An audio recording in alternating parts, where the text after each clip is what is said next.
Look who finally showed up. Hudson!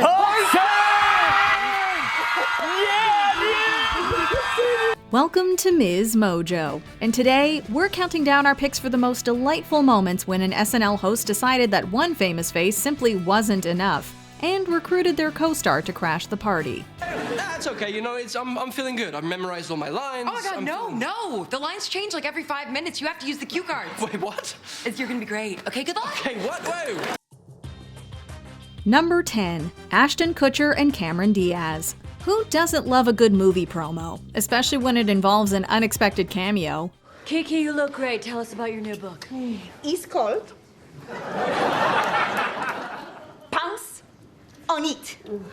The older lady's guide to bagging the younger maids.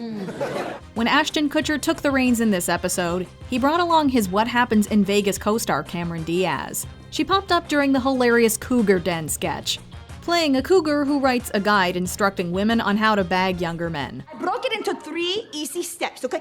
Step 1,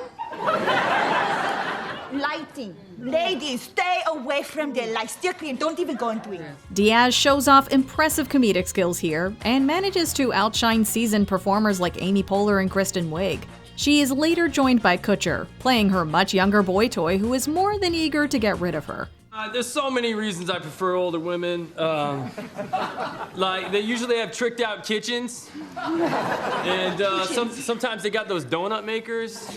Those are good. And their ex-husbands have been pretty cool so far. It was the perfect pre-release buzz for their film, showcasing their on-screen chemistry before the movie hit theaters. Number 9. Walton Goggins and Sam Rockwell. In the 3rd season of everyone's favorite Rich People Problem series, The White Lotus, Oscar-winning actor Sam Rockwell managed to steal the show with just one scene. And I got in my head that what I really wanted was to be one of these Asian girls getting by me and to feel that. When his co-star Walton Goggins hosted SNL, Rockwell showed up yet again to do the same thing.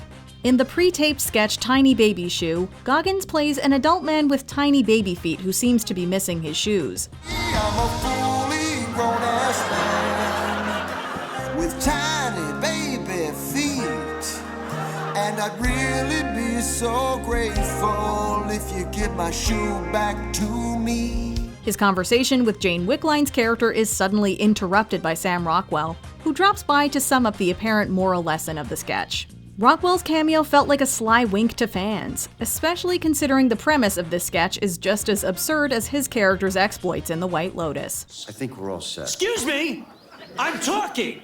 Do you know what? I don't need to explain myself to you. I'm leaving. I'm out of here. Number 8. Jamie Foxx and Charlie Day. Nobody asked for a Horrible Bosses reunion on Studio 8H, yet here we are, completely delighted by it. When Jamie Foxx hosted in season 38, Charlie Day crashed the party, joining Foxx and then cast member Jason Sudeikis in the main Justice sketch. Congressman Kerry, what you did see up in there? I see this fool, he been running his water all day. Yeah. Like he's trying to dig up the whole bayou or something. The three had starred together in the 2011 dark comedy Horrible Bosses, and watching them bounce off each other again was genuinely electric. When Sudeikis and Foxx played the courtroom judge and bailiff respectively, Day appeared as a rather casually dressed 8-term congressman testifying on behalf of the plaintiff. What you trying to make a fool out of? You know, but let's have one talk roulette, my man, cause ain't nobody make a fool out of the good people of Maine, except in the Lord himself. His high-strung delivery meshed perfectly with Sudeikis and Foxx's manic energy. Indeed, sometimes the best reunions are the ones nobody saw coming. Yeah, or maybe there's a space-time portal and we spend half our time in Maine and half in New Orleans, and we've started to mix the two up. That's what it is. Number 7. Rami Malek and Daniel Craig. In this sketch, host Rami Malek and Kenan Thompson compete to snatch the titular role in an upcoming Prince biopic, directed by Jordan Peele. Now, show me Prince getting pelted in the legs with a football.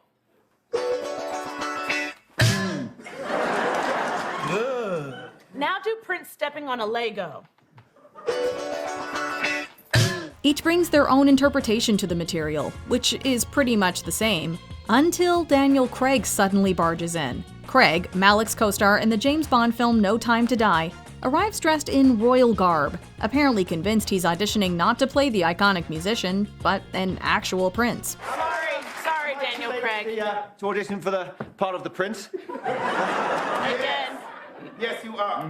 Again, sorry, Daniel Craig. It's a sharp and silly subversion, but Craig gives it his all, showcasing an unexpectedly hilarious side to himself. The James Bond star also resurfaced later in the Angelo sketch, playing one half of a couple at a decidedly strange performance show. Is this always what he does? I know. It's amazing, right? I mean, I can't really understand him.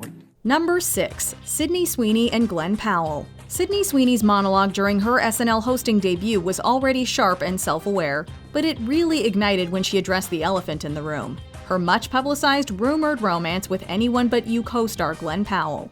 But I'd say the craziest rumor I've seen is that while I was filming Anyone But You, I was having an affair with my co-star Glen Powell. That's obviously not true. Rather than deflecting, she leaned straight into it, clarifying that she wasn't dating Powell and actually had a fiancé. This then triggered a cutaway to Powell delivering a perfectly timed reaction. He even came here tonight to support me. Can we cut to him?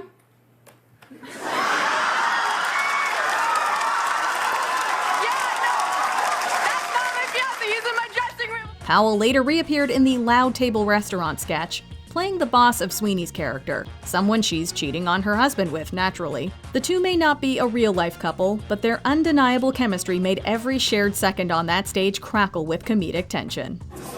Hey, baby cakes. Want to get out of here? Yeah, sorry. Oh, man. Number 5. Connor Storrie and Hudson Williams. Two of the biggest breakout stars of 2025 were Connor Storrie and Hudson Williams, the lead actors in the immensely popular Canadian TV show Heated Rivalry. In February 2026, Storrie made his hosting debut on SNL, bringing his years of improv and clown training to Studio 8H. Okay, you guys. I am Mr. Ronzi. My wife is deadly allergic to my penis. Oh, and he also brought with him co-star Hudson Williams, who made an appearance in the ice skating sketch. The Heated Rivalry stars play two friends who reunite on a skating rink, while a troubled couple tries unsuccessfully to work out the flaws in their relationship. Look who finally showed up. Hudson! Hudson! Yeah, Hudson! It's the kind of cameo that rewards viewers already invested in Heated Rivalry, while also giving casual SNL fans something genuinely entertaining to latch onto. Sorry I'm late, fellas, but I have a serious question. Yeah. Who's ready to skate their butts off? Yeah. Number 4. Jonah Hill and Leonardo DiCaprio. There are SNL cameos, and then there's Leonardo DiCaprio casually walking onto the Studio 8H stage. When Jonah Hill hosted following his Oscar nomination for The Wolf of Wall Street, the monologue kept circling back to his co-star, as the audience grew increasingly more excited about Leo than him. Which, fair. What is it like working with Leonardo DiCaprio? Oh, I wasn't really opening up the floor for questions, but okay. Leo, which is short for Leonardo, he's a terrific guy. He's still, learning, but he's obviously a huge star. Then, impossibly, DiCaprio walked out. His one and only SNL appearance, and he used it to publicly call Hill out for getting too big for his boots. Why don't you just be honest about what you're doing right now? Seriously. I was like being a big shot. He then capped it all off by reenacting one of Titanic's most iconic scenes. It's spontaneous, self-deprecating, and absolutely unforgettable. The surprise factor alone sent the audience into a frenzy, but it was the self-deprecating tone that made the moment genuinely hilarious.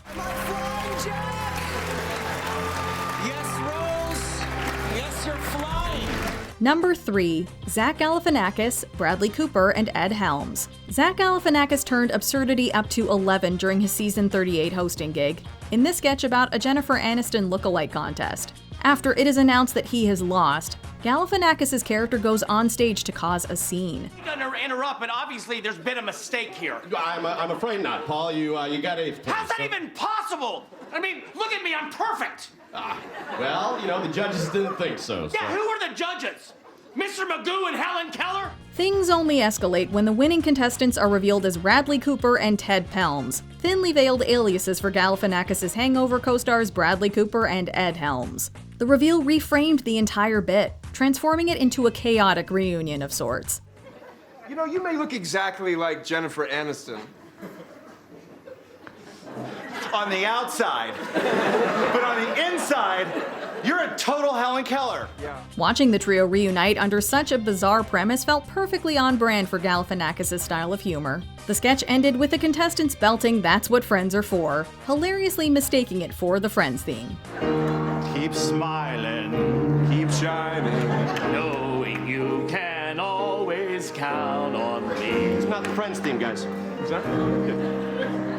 That's what friends are for. Number 2, Emma Stone and Andrew Garfield. Do not mind me. I'm not even here. I just wanted to say you're doing so great. Oh, thanks. Thank you. You know, I mean, I really only just walked out, but... Yeah, but that walk was like, whoa. 2 hosts, 2 monologues, 2 years apart, and somehow one of the most charming running bits in recent SNL history. When Emma Stone hosted in season 37, she discussed her upcoming role as Gwen Stacy in The Amazing Spider-Man.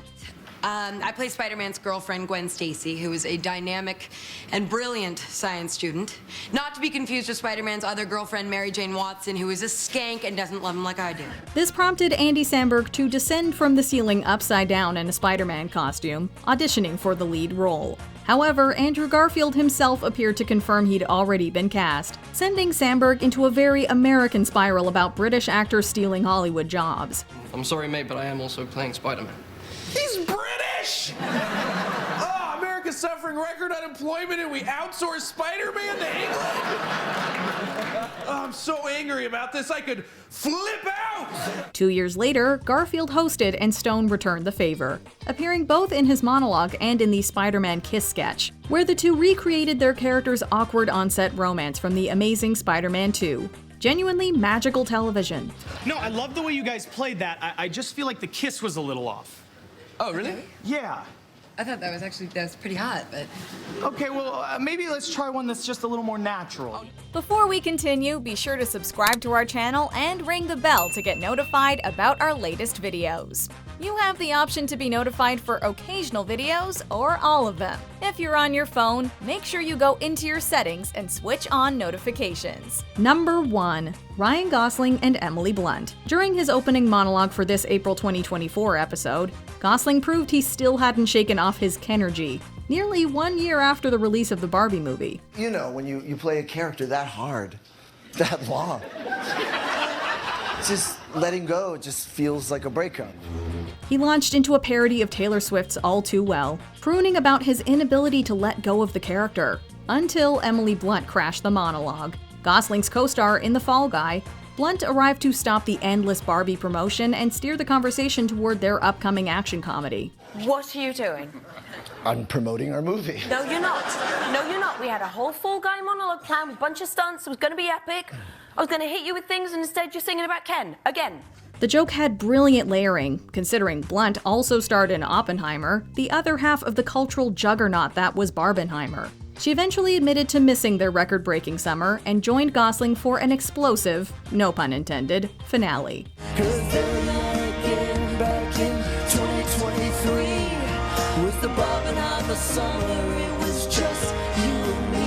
Did we miss a co-star cameo that had you losing it on the couch? Let us know in the comments below.